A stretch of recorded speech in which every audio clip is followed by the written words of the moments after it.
Coucou tout le monde. Aujourd'hui, je suis là de retour avec vous pour vous raconter les top 10 des mythes qu'on raconte sur les chats. Pour commencer, je vais vous raconter tout ce qui se tourne autour du chat noir. Aux États-Unis, au Royaume-Uni et en Europe, dès qu'un chat noir traverse votre chemin, ça veut dire que vous allez avoir la malchance. En Allemagne, par contre, eux, c'est en rapport avec la direction. Si le chat, il va de droite à gauche, ça veut dire que vous allez avoir de la malchance. Si le chat, il va de gauche à droite, ça veut dire que vous allez avoir de la chance. Et au Japon, il y a un mythe comme quoi des femmes célibataires, quand elles rencontrent un chat noir, ça veut dire qu'elles vont avoir beaucoup de prétendants. Donc, comme vous voyez, le mythe du chat noir, c'est un mythe qui diverge au niveau des pays, qui n'est pas le même partout. En fait, ce mythe sur les chats noirs, ça a commencé parce que c'était considéré comme un animal de compagnie des sorcières à l'époque médiévale. Du coup, bon voilà, ils ont une mauvaise réputation dans la plupart des pays, mais malheureusement, cette rumeur, ce mythe, il est resté jusqu'à aujourd'hui. Et c'est pour ça que malheureusement, encore aujourd'hui, il y a beaucoup de chats noirs en refuge, car vraiment une mauvaise image, les chats noirs, malheureusement. Alors moi, j'ai trouvé mon chat noir, ma petite Kitty. Oui, ma bébé. Je l'ai trouvé à l'école, là où je travaille. Et elle rentrait à chaque fois dans l'école. Il y a une instite qui l'a prise dans sa classe. Et voyons le week-end arriver, elle s'est dit, je ne peux pas la prendre chez moi parce que j'en ai déjà plusieurs chats. Et du coup, elle ne savait pas quoi faire avec ce chat. Et j'ai réfléchi et après, je me suis dit, allez, je vais la prendre parce que de toute façon, je voulais un chat. Je l'ai prise et entre nous, c'était le coup de foudre. C'est super bien passé. Pour moi, les chats noirs, c'est des chats hyper gentils. J'ai l'impression qu'ils sont différents des autres. Ils sont là pour toi. Vraiment des chats spéciaux, intelligents. Parce que entre nous, vraiment, j'ai l'impression qu'elle comprend ce que je dis. Vraiment. Parfois, j'ai l'impression que j'ai un humain à côté de moi. Mais bon, elle est super intelligente. Plus que ce qu'on imagine. Un deuxième mythe que moi-même, j'avais jamais entendu parler, mais qui existe, c'est un mythe comme quoi on peut être sauvé par la moustache d'un chat. Ils disent que la moustache d'un chat, c'est un porte-bonheur, que quand on trouve une moustache de chat, on peut prendre cette moustache, la mettre dans un sac blanc et la déposer dans la voiture et ainsi, on évitera les accidents, les pannes, les vols. Voilà, vraiment, c'est un porte-bonheur pour certaines personnes. Et ce mythe, il vient tout simplement parce que la moustache de chat, ça tombe rarement. Alors, les personnes y croient que gardons une moustache avec soi, c'est magique et que ça va vous protéger de plein de choses. Voilà. Troisième mythe, c'est le fait que les chats aiment boire du lait, soi-disant, ce qui n'est pas vrai. Les chatons, ils boivent du lait maternel quand ils sont tout petits et une fois adultes, ils n'arrivent plus à digérer l'enzyme du lactose. Donc, ils deviennent même parfois intolérants au lactose et vraiment, j'ai déjà fait l'expérience. Je pensais que les chats, ils buvaient du lait aussi. Alors, j'avais acheté dans les rayons animaux, il y a des petits paquets de lait pour les chats. Et je leur ai donné. La vérité, c'est qu'ils ont vomi. Donc, ils supportent pas le lait. Et Simba, il a tendance à vomir. Mais Kitty, elle a jamais elle vomit. Jamais elle a tendance à vomir. Sauf si c'est des boules de poils, mais ça, c'est normal. Et je me rappelle que quand je lui ai donné le lait et qu'elle a tout vomi, je me suis dit, oula, il y a un problème. Et puis, j'ai été lire sur Internet. Effectivement, les chats ne boivent pas de lait. Ne leur donnez pas de lait. Voilà. Le quatrième mythe, c'est qu'on dit qu'un chat, quand il ronronne, c'est qu'il se sent bien. C'est pas tout à fait faux, mais il y a une partie qu'il faut savoir. C'est qu'un chat, même quand il est stressé, même quand il est anxieux et nerveux ou qu'il a des douleurs, il peut aussi ronronner. Pourquoi? Parce qu'en fait, le ronronnement, c'est une forme de se soulager soi-même.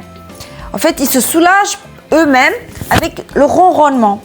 Donc, c'est pas uniquement quand ils se sentent bien, non. Ils peuvent ronronner quand ils se sentent bien, mais ils peuvent aussi ronronner pour se soulager eux-mêmes du stress, de l'anxiété, des douleurs qu'ils peuvent sentir dans le corps. Donc voilà. Le 5e point, on dit que les chats, ce sont des animaux indépendants et qu'ils n'ont pas besoin d'attention. Ce n'est pas du tout vrai. Moi, parce que j'ai 2 chats, j'ai compris qu'en fait, les chats, ils ont vraiment besoin d'attention. Ce sont des animaux comme les chiens qui ont besoin d'attention, qui ont besoin d'être stimulés et que s'ils ne sont pas stimulés, ils vont avoir des problèmes de comportement comme la destruction des objets, comme violer d'une façon excessive. J'ai cette expérience surtout avec Timba parce que en fait, Kitty, tant qu'elle a un fauteuil, elle est bien. Tant qu'elle a une chaise de bureau, elle est bien. Elle fait que dormir, manger, dormir. Mais elle a besoin beaucoup d'attention. Je le vois parce que elle est tout le temps à côté de moi. Dès que j'arrive, elle est à côté de moi. Et elle est contente. C'est ça le truc. C'est pas que elle est juste à côté. Non, elle est contente que je sois là. Et je le sens. Et par contre, Simba, c'est un chat, vous n'allez pas souvent le voir. Parce que Simba, il aime bien être à côté de moi. Mais il a besoin de bouger. Et il a besoin beaucoup d'attention aussi. Et quand il n'a pas l'attention qu'il a besoin, il va faire en sorte d'attirer votre attention. Ça c'est... Et il va tout faire pour attirer l'attention, même s'il doit jeter les objets par terre, même s'il doit gratter à la porte pendant 3 heures, il va le faire parce qu'il a besoin d'attirer l'attention, il a besoin d'attention, il a besoin qu'on le stimule, qu'on joue avec lui. Il a besoin de ça. Quand j'habitais en appartement, c'était compliqué, vraiment très compliqué parce que il avait besoin H24 d'attention. H24. Maintenant qu'on habite ici, dans la maison, qu'il a l'opportunité de sortir et surtout d'aller voir les voisins. Donc, je ne suis pas la seule à lui donner de l'attention. Il y a les voisins qui lui donnent beaucoup d'attention aussi. Alors, il est heureux. Il est heureux parce qu'il a beaucoup d'attention. Et quand il arrive à la maison, il est content. Il vient parfois se frotter à moi et chercher un peu d'attention de ma part. Mais c'est plus excessif comme avant. Et c'est ça que je voulais vous dire, c'est que quand vous prenez un chat, sachez que le chat, il aura besoin d'attention. Ne le laissez pas seul pendant 3 jours, 4 jours, 5 jours. Il a besoin d'attention. Et si vous le laissez, parce que moi, ça m'est déjà arrivé de les laisser quand je pars en vacances, mais j'ai tous les jours quelqu'un qui vient à la maison, ou tous les 2 jours maximum. Quelqu'un qui vient à la maison, leur donner de l'attention, les faire sortir, leur donner à manger, les caresser, les coiffer. Voilà. Donc, sachez que c'est un animal de compagnie qui a besoin d'attention, qui a besoin qu'on les stimule aussi et qui ont besoin surtout beaucoup d'amour. Comme les chiens, c'est la même chose. Si vous prenez un chien pour les mauvaises raisons, ça ne va pas aller. À un moment donné, vous allez avoir un problème avec ce chien. Ils ont besoin d'amour, ils ont besoin d'attention, ils ont besoin qu'on soit là, les animaux. C'est des êtres vivants, donc c'est pas des objets et ils ont besoin d'attention. Voilà. Pour le 6e point, on dit que les chats, ils griffent pour aiguiser leurs griffes. Mais en fait, c'est pas tout à fait ça. En fait, ils griffent pour marquer leur territoire. C'est surtout ça. En fait, ils ont des glandes odoriférantes sur leurs pattes et ils laissent leurs odeurs sur les grattoirs ou là où ils griffent. Et c'est pour ça qu'ils griffent en fait. Majoritairement du temps, c'est pour ça qu'ils griffent. Et évidemment, on ne peut pas les empêcher de griffer. Ça, ils vont toujours le faire. Mais on peut les inciter à griffer sur un grattoir, leur apprendre à griffer sur un grattoir en les récompensant. Voilà. Moi, j'ai eu des mauvaises expériences par le passé. Maintenant, ça va beaucoup mieux. Mon premier fauteuil, mon Dieu, c'était une catastrophe. Le deuxième également. Le troisième, on a essayé de protéger au maximum notre fauteuil. Et on a réussi quand même. Il n'était pas très griffé. Il y avait quand même quelques petites griffes. Et celui-ci, sachez que il n'y a pas une griffe. Après, c'est vrai qu'on a vraiment bien protégé. Hein. On a mis des couches et des couches de tissu pour qu'il ne griffe pas. Donc, pour le moment, on a de la chance. Ils ne font pas leur griffe ici. Mais après, comme je vous ai dit, ici, ils se sentent bien. Je le vois, je le sens que mes chats, ils se sentent bien ici. Et ils ont un arbre à chat très grand juste à côté, là où ils font leur griffe. Et même elle qui avait tendance à griffer mon fauteuil, mais d'une de ses forces, même elle ne griffe plus. Quand elle griffe, elle va sur l'arbre à chat, elle griffe sur l'arbre à chat. Donc voilà. Alors, le 7e point, c'est quoi? La plupart des gens, quand ils ont un chat, pour leur faire peur ou pour les punir, ils les prennent par la peau du cou.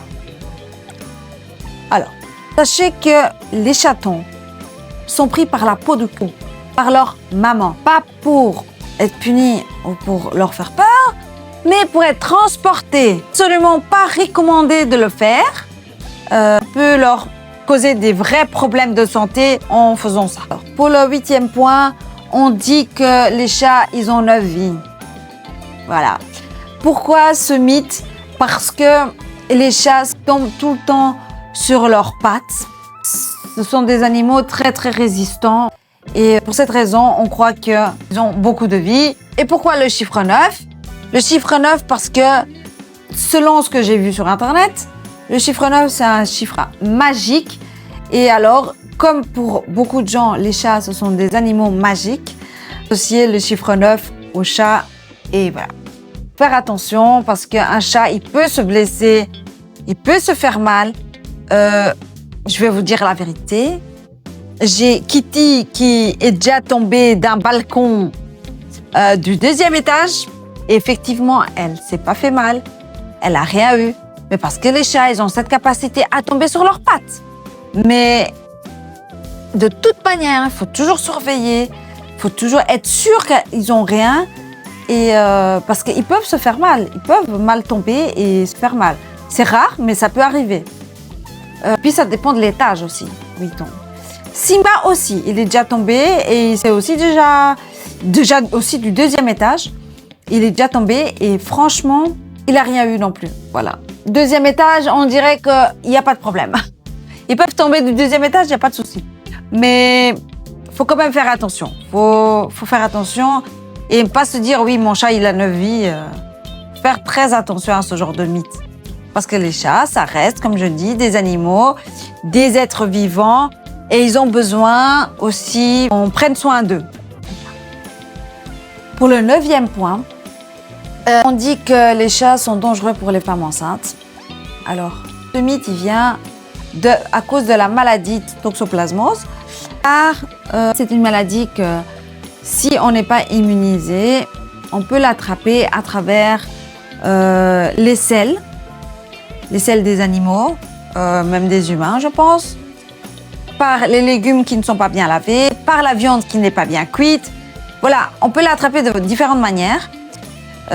Sachez que si vous êtes enceinte et que vous avez des chats, vous n'êtes pas immunisé à la toxoplasmose, vous n'êtes pas obligé de vous débarrasser de vos chats.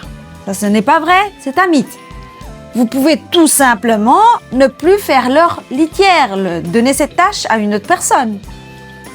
Ou au pire des cas, si vous êtes seul et que voilà, vous allez être maman célibataire,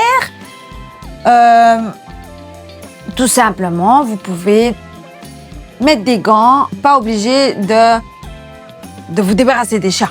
Il y a beaucoup plus de chances d'attraper cette maladie avec la viande qui est mal cuite ou avec les légumes qui ne sont pas bien lavés qu'avec les selles des chats. Donc, ne trouvez pas une excuse pour abandonner vos animaux, s'il vous plaît, pour les mettre en refuge. Non. Moi, j'ai toujours dit, j'ai pris mes chats les assumer jusqu'à la fin de ma vie. Je les abandonnerai jamais, quoi qu'il arrive.